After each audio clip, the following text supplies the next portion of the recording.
Start है। Okay, मैंने start कर ली रिकॉर्डिंग। किसी को कोई प्रॉब्लम हो तो मैं शेयर कर दूंगा। ओके भाई, फिर भी आप रिकॉर्डिंग के भरोसे ना रहे। हाँ, क्लास लाइव देखें, ज्यादा मजा आए। दिस इज पोलन ग्रेन, परागकण है। आपको परागकण में दो आवरण नजर आएंगे। मैंने यह लिख दिया है नर युग्मोद्भिद की प्रथम कोशिका। इसके बाहर आपको ये आवरण नजर आ रहा है, ये थोड़ा खुरदरा खुरदरा सा रफ आवरण।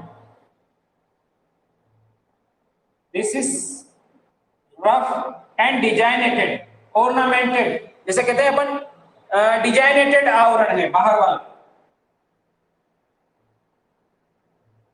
ये देखो, ये जो बाहरी आवरण है डिजाइनेटेड होता है। ये वही आवरण है जो स्पोरोपोलिनिन छोड़ी थी ना उसने, टेपिटम ने क्या बना के छोड़ी थी बताइए? यूविश कणिकाएं। Very good answer. इस परत को, जो बाहर वाली परत है, ये खुरदरी होती है। इसको बाह्य चोल कहते हैं बेटा। बाह्य चोल, चोल मतलब आवरण, बाह्य चोल कहते हैं इसको। और ये जो है बेटा इसकी बनी होती है स्पोरो पोलिनिन। मैं आपको बताना चाहूंगा बेटा कि जो स्पोरोपोलिनिन है प्रकृति का सर्वाधिक ज्ञात कार्बनिक पदार्थ है, जो सर्वाधिक प्रतिरोधी पदार्थ है। कार्बनिक पदार्थों में सबसे ज्यादा प्रतिरोधी अगर कोई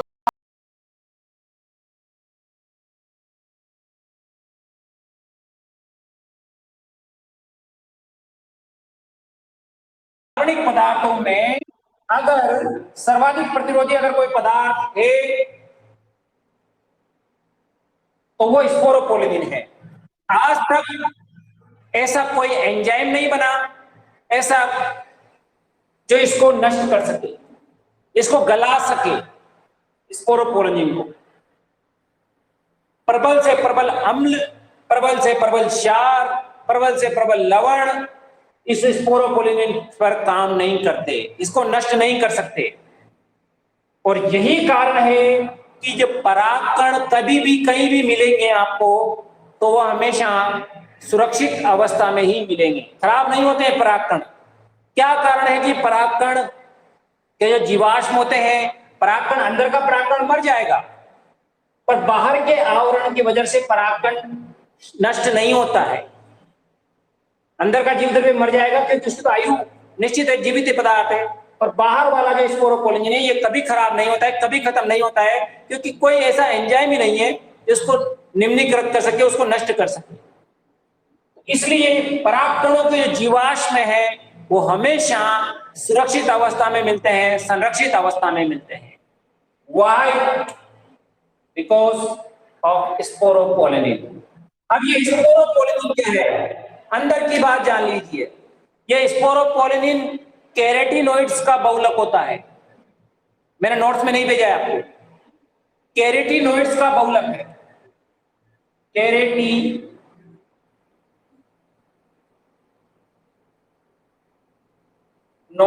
का बहुलक है। अब ये केराटिनोइड्स क्या है ये आप जानो भाई। हाँ, पढ़ा है ना आपने, मैंने भी पढ़ा होगा। हाँ, प्रोटीन। हाँ,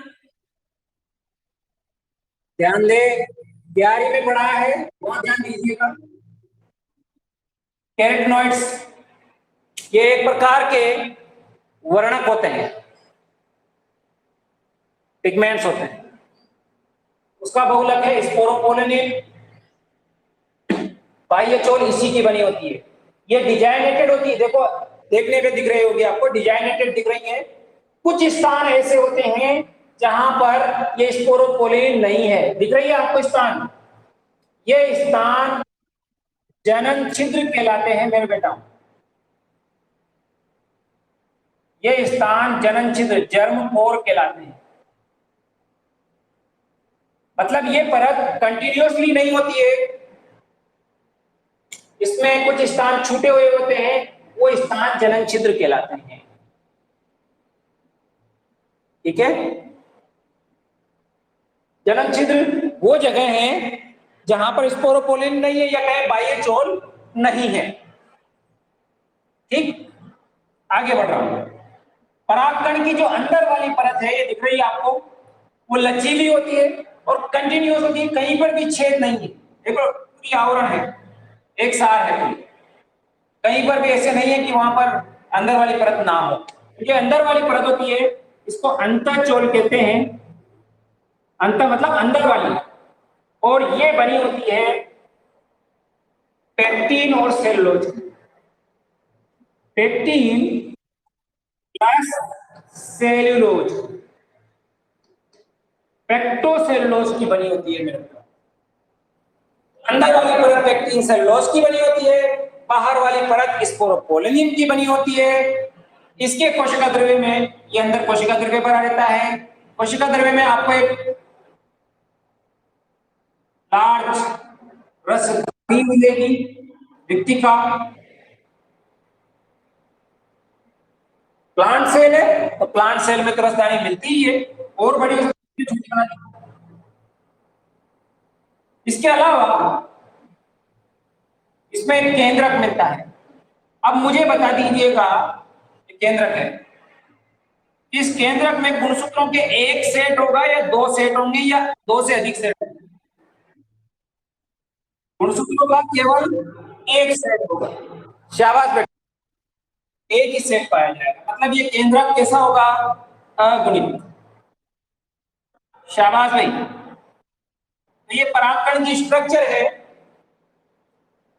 आप इसको स्क्रीनशॉट लेकर के अपने उसमें ऐड कर लेना। ऐड कर रहे हो इसको, स्क्रीनशॉट ले रहे हो ना बेटा? ले लिया या? चलो आगे बढ़ते हैं। अब आपकी जो एनसीईआरटी है उसको भी शेयर कर लेते हैं आपके साथ। Very good Kajol.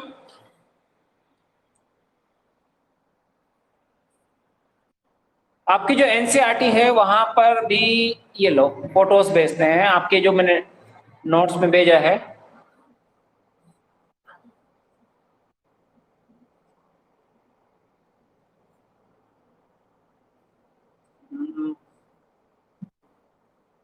सॉरी, एक मिनट, दोबारा देखिएगा। आपको कुछ फोटोज भेज रहा हूं जो आपके एनसीईआरटी के हैं। ये वाला, ये वाला, इसको आप जूम करके देखो कि एक तरफ तो आपको यहां पर, मैं आपको हाईलाइट करके बताता हूं, यहां पर दिस इज, ये लघु बीजाणु चतुष्क बेटा, दिख रहा है आपको? और ये जो दिख रहे हैं डिफरेंट डिफरेंट टाइप के, ये या थोड़ा रुको एक मिनट, इसकी बजाय पेन लेते हैं। ये जो दिख रहे हैं ये, हाँ सर, हाँ बेटा, रिपीट करूं? ठीक है, ओके, दोबारा देखते हैं। हम एनसीईआरटी का जो आपका डायग्राम है उसको बता रहा हूं मैं आपको, आपकी बुक का जो डायग्राम है ये दिख रहा है आपको, ये वाला डायग्राम जिसको लिखा हुआ है, ये लघु बीजाणु चतुष्क है बेटा। ठीक है, माइक्रोस्पोरस टेट्राड। और ये देखो आप, अलग अलग आकृतियों में आपको परागकण नजर आ रहे हैं। ये देखो अलग अलग आकृतियां हैं, ये देखो, ये वो जो दिख रही है ना, स्पोरोपोलिन दिख रही है आपको बाहर से, है ना? मैंने आपको जूम करके भी आपके ग्रुप में भेजा है, तो आप लोग देखें उसको। तो ये स्पोरोपोलिन है जो खुरदरी बाहर से नजर आ रही है, कोई एंजाइम नहीं है आज तक जो इसको नष्ट कर सकता हो। परागकणों को देखने का तरीका भी मैं आपको बताऊंगा। गुड़हल के परागकण आप आराम से देख सकते हो, आराम से हाथ लगाओगे ना तो आराम से पीले रंग का पाउडर आपकी उंगली पे आ जाएगा। उसको आप स्लाइड पर लोगे और उसमें पानी की एक बूंद डालोगे ना, तो आपको आराम से परागकण, छोटे छोटे परागकण नजर आएंगे। आप उनको माइक्रोस्कोप के नीचे देख सकते हो, आराम से आपको परागकण नजर आएंगे। ओके, आगे बढ़ा। चलो जी, ये मैं रफ कर देता हूं और ये लो वापस अपनी उस पर आते हैं। परागकण में कोई दिक्कत नहीं है। चलो जी, परागकण बहुत इंपॉर्टेंट है बेटाओं, ध्यान रखना इसके बारे में, इसका ध्यान रखना, इसका ख्याल रखना। ओके, चलो आगे बात करते हैं परागकणों के बारे में। तो परागकण में एक अगुणित केंद्रक होता है, एक राजधानी होती है, दो आवरण होते हैं। ये परागकणों के बारे में छोटी मोटी बातें हो गई हैं। अब मैं थोड़ा सा इसके बारे में और आगे बढ़ता हूं परागकणों के बारे में। तो अलग अलग पौधों में अलग अलग आकृति के परागकण मिलते हैं, सारे पौधों में एक जैसे परागकण नहीं मिलते। नॉर्मल जो परागकण होता है वो गोल आकृति का होता है। नॉर्मल जो परागकण होता है वो गोल आकृति का होता है। एक और बात, अगर मैं इस चर्चा को आगे बढ़ाऊं, वीडियो नहीं दिख रहा है, वो आपकी नेटवर्क प्रॉब्लम में बैठा हूं। कोई बात नहीं, रिकॉर्डिंग हो रही है, आप निश्चिंत रहिए, आपके पास आ जाएगा जो भी चीज है। मैं तो आ ही नहीं रहा हूं ना, बोर्ड पे आ ही नहीं रहा हूं, मैं तो ऐसे इधर बैठा बैठा बक बक किए जा रहा हूं।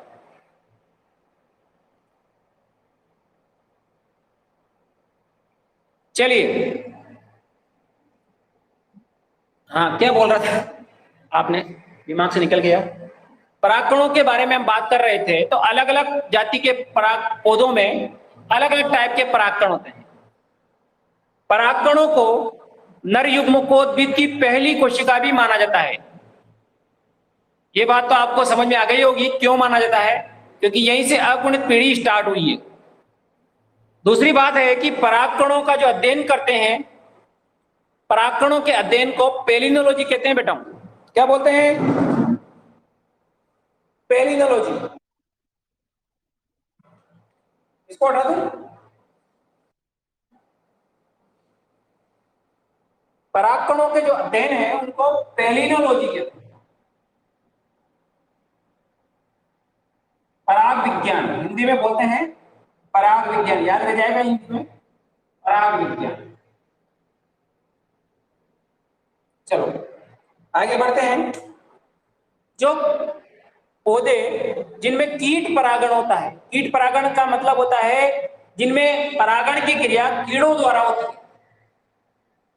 कीड़ों द्वारा होती है, उन पौधों में, याद रखिएगा बहुत इंपॉर्टेंट पॉइंट है साथियों, कि वे पौधे जिनमें कीट परागण होता है, उनमें जो परागकण होते हैं, ये परागकण है कीट परागित पौधों का, जिनमें कीड़े परागण की क्रिया करते हैं, उनमें ये जो बाह्य चोल होती है, स्पोरोपोलिन होती है, इसके बाहर भी एक और परत होती है, इसके बाहर भी एक और परत होती है। उस एक और परत को जो तेल की बनी होती है, तेलीय परत होती है बेटा, चिपचिपी तेलीय परत होती है, चिपचिपी तेलीय परत होती है बेटा इनमें, कीट परागित पौधों में। चिपचिपी, चिपचिपी तेल की बनी होती है, तेल चिपचिपा होता है, और इस चिपचिपी तेलीय परत को पोलन किट कहते हैं। ये भी बहुत इंपॉर्टेंट पॉइंट है, पोलन किट। इस चिपचिपी तेलीय परत को पोलन किट कहते हैं। ये किन में होती है? जिनमें कीटों द्वारा परागण होता है, कीट परागित पौधों में। इनमें कीड़े परागण की क्रिया करते हैं, उन पौधों में परागकणों के स्पोरोपोलिन के बाहर भी एक और परत पाई जाती है, उसे पोलन किट कहते हैं। ये पोलन किट चिपचिपी तेलीय परत है, चिपचिपी तेलीय परत है। अब इसका क्या काम है? इसका काम ये होता है कि इसकी मदद से ये जो परागकण है वो कीड़ों के शरीर से चिपक जाते हैं। ठीक है, सबसे महत्वपूर्ण काम तो यही है। कुछ लोग ये भी कहते हैं, कुछ साइंटिस्ट ये भी कहते हैं कि ये चिपचिपी तेलीय परत है, इन परागकणों को हानिकारक पराबैंगनी विकिरणों से बचाती है। पर मेन रीजन यही है इनमें चिपचिपी तेली परत पाए जाने का, यानी कि पोलन किट पाए जाने का। हाँ बेटा, वीडियो नहीं दिख रहा है आपको? दिख रहा है? ऑनलाइन ऑनलाइन क्लास के भी अपने मजे भाई, ऑनलाइन क्लास के अपने ही मजे हैं। किसी को, सबको बेचारों को प्रॉब्लम आती है कुछ नहीं, कोई बात नहीं, आपको रिकॉर्डिंग मिल जाएगी, है ना बेटा। पोलन किट चिपचिपी तेलीय परत है जो कीड़ों के शरीर से परागकणों को चिपकाने में हेल्प करती है, और इससे चिपक करके, कीड़ों के शरीर से चिपक करके परागकण दूसरे पौधे पर पहुंच जाते हैं। ठीक है। अब इस पोलन किट का निर्माण कौन करता है? पोलन किट का निर्माण भी वही करता है जिसने बाकी का निर्माण किया, टेपिटम। मैंने कहा ना 4 काम है, समय समय पर बदलते चलेंगे। पहला, लघु बीजाणुओं को पोषण देना। दूसरा, स्पोरोपोलिन का निर्माण करना। तीसरा, केलेस एंजाइम स्त्रावित करना, याद है केलेस एंजाइम। और चौथा, ये काम करता है पोलन किट का निर्माण करना। तो ये 4 काम है इसके, टेपिटम के। टेपिटम के काम भी पूछे जाते हैं। चलो भाई आगे बढ़ा जाए, कहानी को आगे बढ़ाऊं। चलो जी, और भी बहुत सारी बातें परागकणों के बारे में हैं। जो परागकण होते हैं बेटा, कुछ पौधे ऐसे हैं जिनके परागकणों से एलर्जी होती है, सांस की बीमारियां हो जाती है, दमा, ब्रोंकाइटिस जैसी बीमारियां हो जाती है। जैसे पार्थिनियम एक पौधा है, पार्थिनियम, जिसको गाजर घास भी कहते हैं, नाम सुना होगा आपने, गाजर घास। पार्थिनियम एक पौधा है बताऊं, उसके उसके परागकण हवा के साथ उड़ करके सांस के साथ अंदर चले जाते हैं, और उसके कारण जब शुरू में तो कोई प्रॉब्लम नहीं होती, पर जब व्यक्ति लंबे समय तक उनके संपर्क में रहता है तो उसे एलर्जी हो जाती है व्यक्ति को, और कई बार उसको दमा जैसी शिकायत हो जाती है, या फिर अपन कहें ब्रोंकाइटिस। ब्रोंकाइटिस का मतलब होता है जो सांस नलियां होती हैं उनकी दीवार सूज जाती है, सांस लेने में तकलीफ होती है उस आदमी को, जैसे वो परागकण अंदर जाते हैं लंबे समय तक अगर वो उन परागकणों के संपर्क में रहे। तो इसलिए पार्थिनियम या गाजर घास से बचना चाहिए। उसके परागकण धीरे धीरे करके हमारे शरीर में श्वसनी शोथ, जिसको हिंदी में बोलते हैं ब्रोंकाइटिस, या फिर ऐसी बीमारियां पैदा करते हैं, दमा जैसी। ठीक है बेटा। हाँ बोल। हाँ, दोबारा बता रहा हूं, इसको गाजर घास या पार्थिनियम कहते हैं, पार्थिनियम, पार्थिनियम।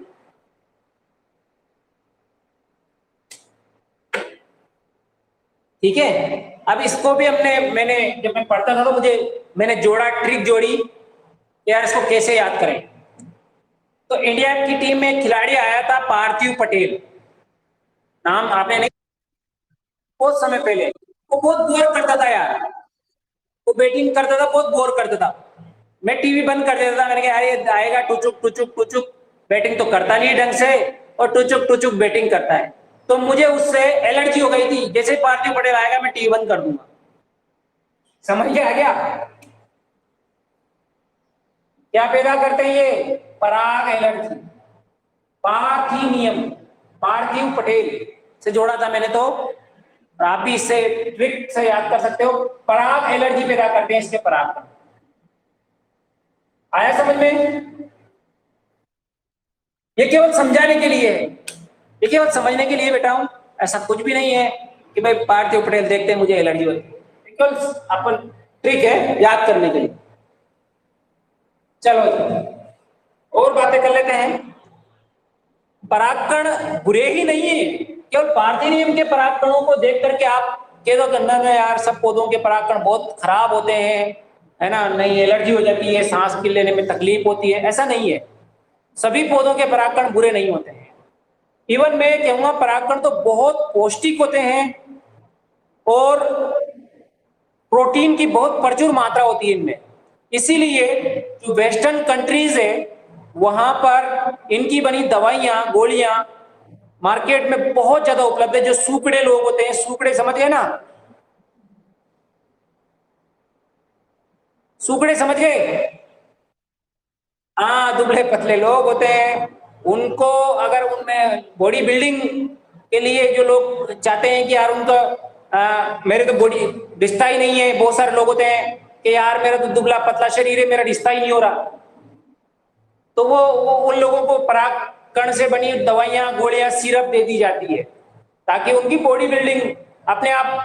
प्रोटीन होता है तो प्रोटीन से मांस बनता है, मांस बनेगा तो अपने आप उनका डील डोल बन जाएगा, तो पराग उत्पाद के रूप में उनको दिया जाता है। सिरप भी होता है। कुछ लोग जो है अपने घोड़ों को भी पिलाते हैं इसको, खिलाड़ी भी इसका उपयोग करते हैं अपनी कार्य क्षमता बढ़ाने में। एनर्जी, ऊर्जा मिलती है इससे, प्रोटीन एनर्जी का सोर्स होता है, इससे उनकी कार्य क्षमता में वृद्धि होती है। घोड़ों को पिलाया जाता है, सिरप वगैरह दवाई गोलियां दी जाती है। तो पराग उत्पाद बी पोलन के नाम से आती है। मैं आपको स्क्रीन शेयर करके बताता हूं, आपको मैंने भेजा भी है।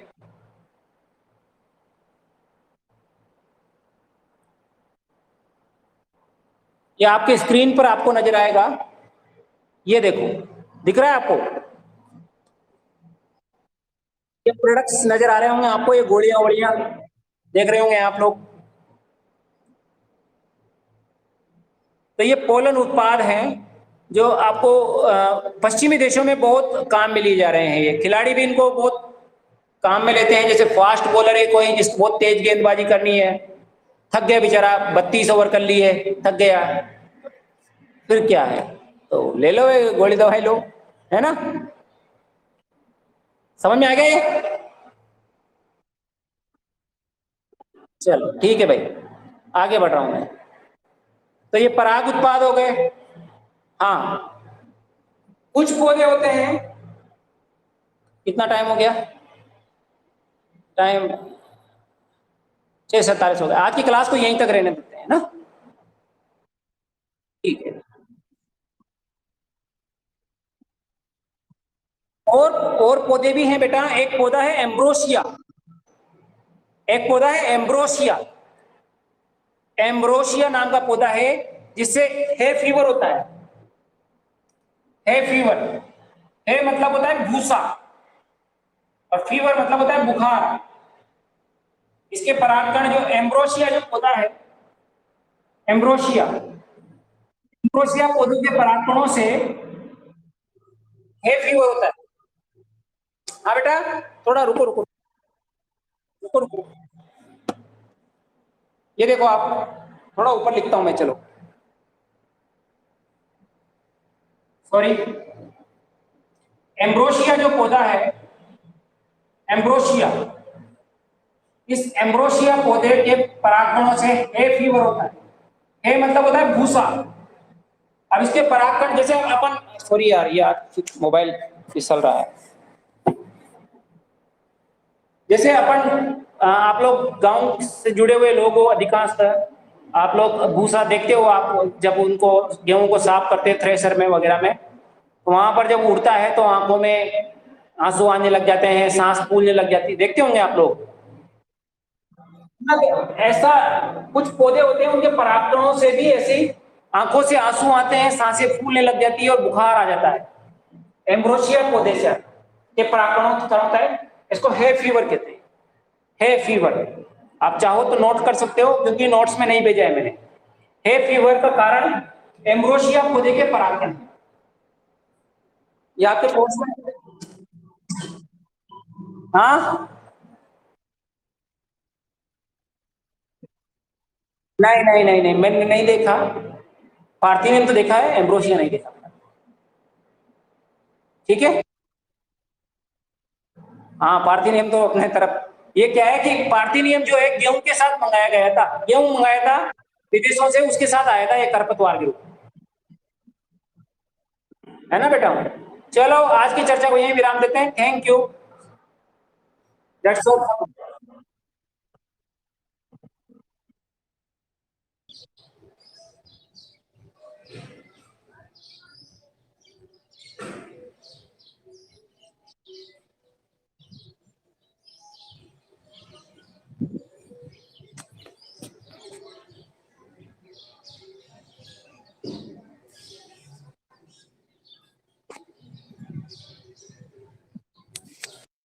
चालू कर ली है ना। Available with in 24 hours. हाँ 24 आवर्स में मिलोगे, मतलब कभी भी आ सके थे। अब वो खाए शो में